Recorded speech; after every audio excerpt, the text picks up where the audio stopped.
Hey everybody, birds up, Roadrunner Nation. This is Representative Trey, Martinez, Fischer. Welcome to the pod. What a special show we have. A little bit of an exclusive here. I was lucky enough to spend a few minutes with none other than UTSA's head football coach, Jeff Traylor. For those of you in San Antonio, you do not need an introduction.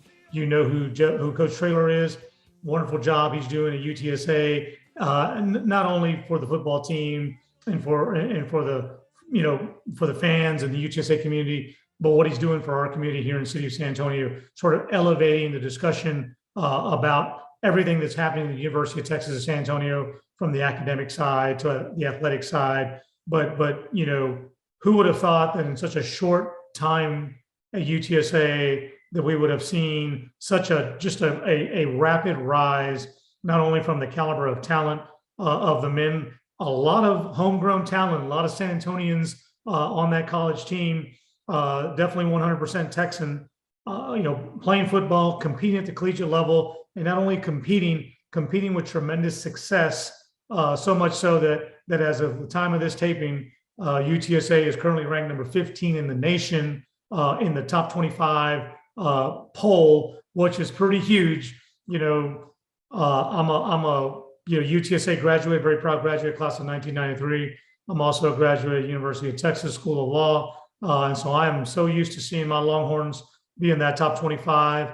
I'm also throwing shade when I see Texas A&M up in that top 25. But now I have a new reason to be excited when I look at that coaches poll and look at that AP poll. I see our Roadrunners up there in the top 25, and you got to give tremendous credit to the university for providing the support to Coach Traylor. Give tremendous credit to Coach Traylor, the tremendous coaching staff, and everybody in the back of the house running the operations, from the athletic department to the player personnel, executing those plays, making everything look so good on in the game.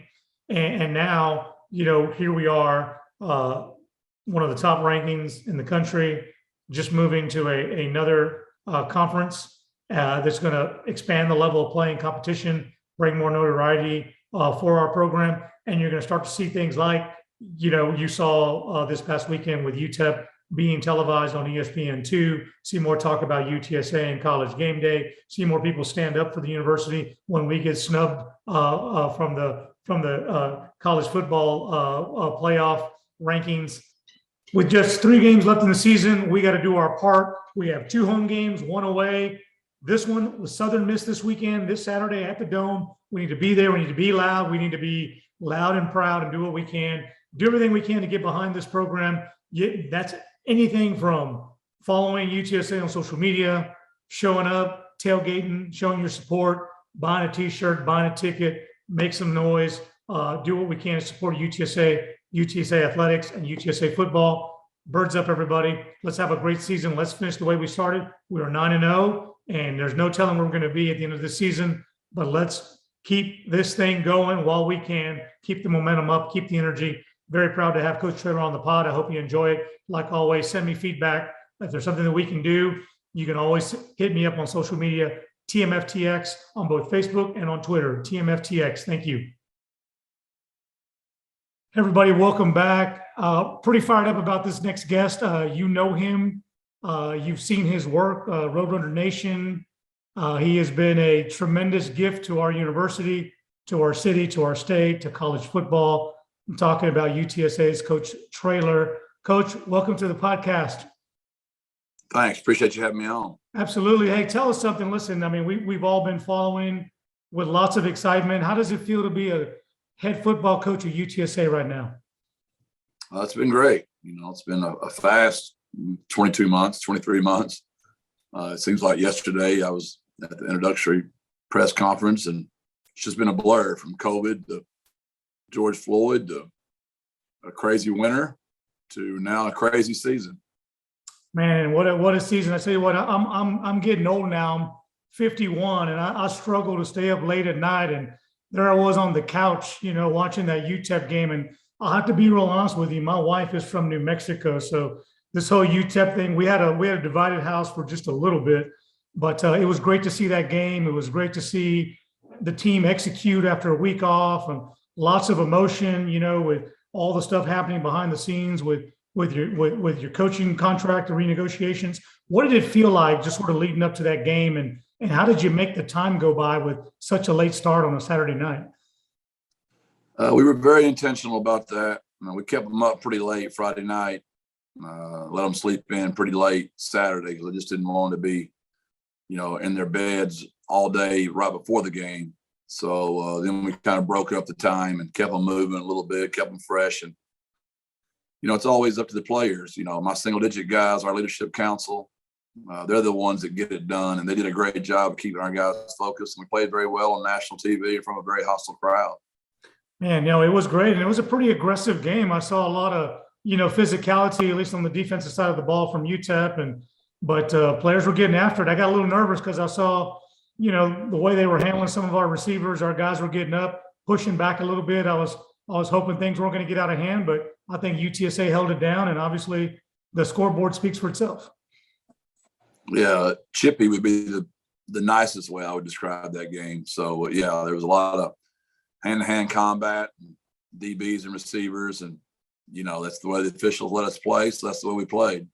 Now, well, good deal. Well, listen, you need to know I'm a San Antonio product. I went to Holmes High School, which was Big 5A back in the day. That was as big as you can get. I'm a retired Mike backer, so I love watching defense execute. I love watching the guys on the field talking to each other, making those adjustments.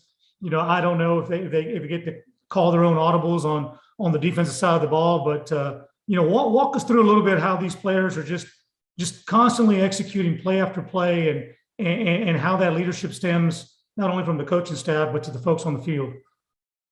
Yeah, well, I know I talk about it a lot, but it's our single-digit guys. And they're the ones, our leadership council, that hold our players accountable.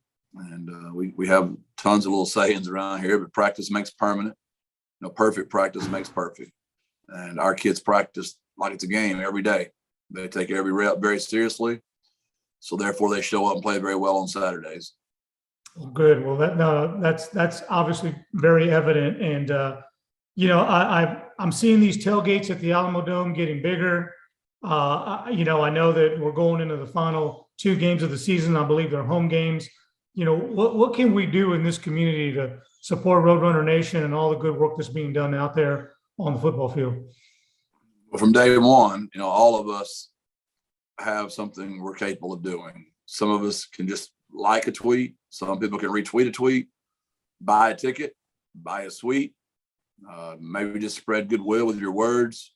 Maybe it's just a birds up when you see us.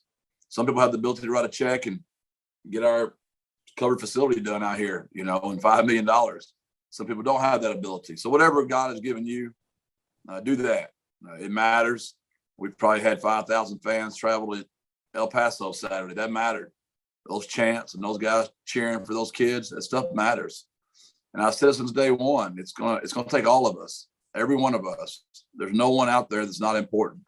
And if you can just give us a birds up and a like, we're grateful. And if you can write us a large check, we'll take that as well. Okay. All of the above, right, Coach?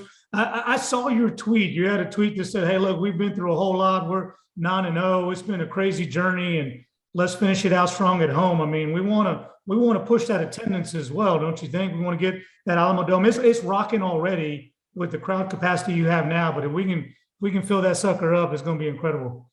Yeah, I know our band Sosa's going to be rocking. I know the student section will be packed. Can we keep getting our city to show up? That's where we've got to really improve. And it's done nothing but go up since we've been here. Each week's gotten better and better and better. And just like our team, I hope this is a November to remember for our Alamo Dome and our crowd and the city of San Antonio as well.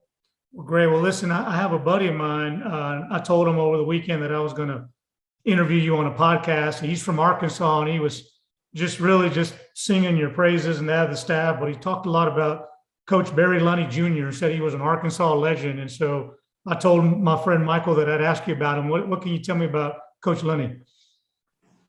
We coached together at the University of Arkansas, and he is an Arkansas legend, no doubt. His grandfather was an All-American player at the University of Arkansas, and Barry was a quarterback there, and he beat Auburn and beat Alabama as a quarterback. He's a very intelligent, high-character person, a man of faith, a great wife, and 2 great kids. I mean, Luke and Levi and Janelle are all just very good people, and he does a fantastic job with our offense, and really glad he came down here with me. And probably the only person I hired to not from the great state of Texas. Well, according to my buddy, that was a fantastic hire, and I know I look at the roster, I see a lot of homegrown talent, but I also understand between you and Coach Lunny, there's probably recruiting legends there in Arkansas as well. How does that factor into as you build this team and as this? I always thought this program was a national program, but of course, as you rise on the polls, as you move to a conference, does it expand your recruiting platform? No, we're going to stay local. And 210 Triangle Tuckness. We started in San Antonio. We've got 30 players now from the city. We want to continue to grow that number. We'll work our way into the state of Texas. We've signed right at 30 kids. 100% of those kids are all Texas high school football players. If we have a connection, we'll go outside the state, but it's going to have to be somebody we know very well and we have some kind of intel to their parents and what their situation's like. So we're going to stay in our city, in our state of Texas, and we might get outside that footprint occasionally. Sure. No, well, look, it's just tremendous, and it speaks to the program. And when I graduated from UTSA in 1993, the idea of having a football program just sounded like a dream. And even prior presidents had talked about this notion of having, a college football program, and just that hill was always so high to climb. And now here we are into this program in just a short time. You have managed to put a group of men together and really, show something positive, and just exactly what you can do when you're hungry, when you have that passion to succeed. So success breeds success. And I see the university from the academic side, the athletic side. There just seems to be a lot of good mojo going on that campus. How does it feel to be contributing to the success of the university? We work hard at that. We're very intentional about that. We pass out tacos, taquitos, whatever to the student body, and we really try to reach out and become friends of those students. I've got 3 children, all gone through the college experience, and I know if you give them free food, invite them to a game, and give them a free ticket, they like that kind of stuff. Well, yeah, you're right about that. You're right about that. Well, listen, I remember in my playing days, I could make up any excuse why I missed a play or didn't make a play on the field, and I remember my coach would always tell me, okay, Fischer, but the big eye don't lie, right? So we get in there on Sunday, Monday, we watch the film and we recognize what read I got wrong or how I missed the play. And I'm sure you're early into your preparation for the week, but what are some of the things we can expect as you prepare for Southern Miss this weekend? Well, to be honest, we landed at 5 a.m. Yesterday. So by the time we got through with our team, it's about 8:30 last night. And I've done media all morning. So I've only got to watch a couple of games. They're struggling this year for wins, right? And they've had quarterback injuries. So they've got great talent. The tailback Gore is as good as anybody's in the country. They got a great receiver. Defensively, they've got good linebackers, good defensive linemen. They're in Mississippi. They've got players. They just kind of get it going. We want to make sure we don't want to get them going against us. So I haven't got a ton of time to watch them yet, but as soon as we get done with this podcast, I'm going to get back to work and get to watching them. No, I hear you, and I appreciate that. And, like I said, you couldn't tell that the team had a week off, right? The way they execute against UTEP, mental toughness, physicality, going into a pretty, rowdy crowd and manage to just keep composure after every single drive. So that level of consistency is obviously going to do very, very well for the team, and we're looking forward to it. And Coach, you're new to San Antonio. I'm born and raised here. Left the city to go to college, came back, dedicated my career in public service to give back to a city that gave me so much. I hope you will find that in the city of San Antonio, we're about community. We're about growing this as one big family. And like I said, this is a pod. This is your platform. We got about 10,000 folks that I reach out to on email to watch this pod. We have people who follow it, and we want to look to you as to things we can do to support this program, continue and be a part of the success, because obviously, you're doing something magical there at the university, and you're not doing it by yourself. You're doing it with a great team, with a great athletic director, supportive administration, and players that are following your lead, Coach. So we want to help support that. President Amy, Dr. Compost have been fantastic. Obviously, with me signing a 10-year contract, my wife Carrie and I absolutely love the city. Love everything about it. The people have been so hospitable. I mean, everybody has just been so kind to us. My children are a little older now. You know, Jordan is 28 and coaches for the Saints. But when he comes home, his girlfriend's from Bernie. That worked out incredible a few years, so that worked out great. My middle child, Jake, has graduated from college, and he now works on Today's Show in New York. When he comes home to visit, he loves it here. And my daughter, JC, is a senior at A&M, and she's supposedly studying abroad in Italy right now. But to me, I think that's the loose term. I think she's traveling abroad in Italy. I don't ever see her with a book. So I appreciate your time and, you know, spreading the word. I mean, it's going to take all of us one at a time about our players. So I appreciate you very much. All right. Well, you're going to see me in the next couple of Saturdays. I'll be the guy sporting this hat right here. I'll be with the Birds Up. Coach Traylor, UTSA, keep grinding, man. Keep being such a very positive symbol for our city. And do not hesitate to ask us in this community what we can do for Roadrunner Nation, what we can do for UTSA football, what we can do to provide opportunities for the men that are working hard on that field on both sides of the ball, being good students and being good citizens. You've got friends out here. Just reach out to us, okay? Thank you. God bless. Birds up. Birds up, Coach. Hey, everybody. Thanks for coming out. Thank you for listening to the pod. Coach Traylor, thank you. Good luck this weekend. Birds up. Let's go, Roadrunner Nation. Let's support the team. See you next week on Politex.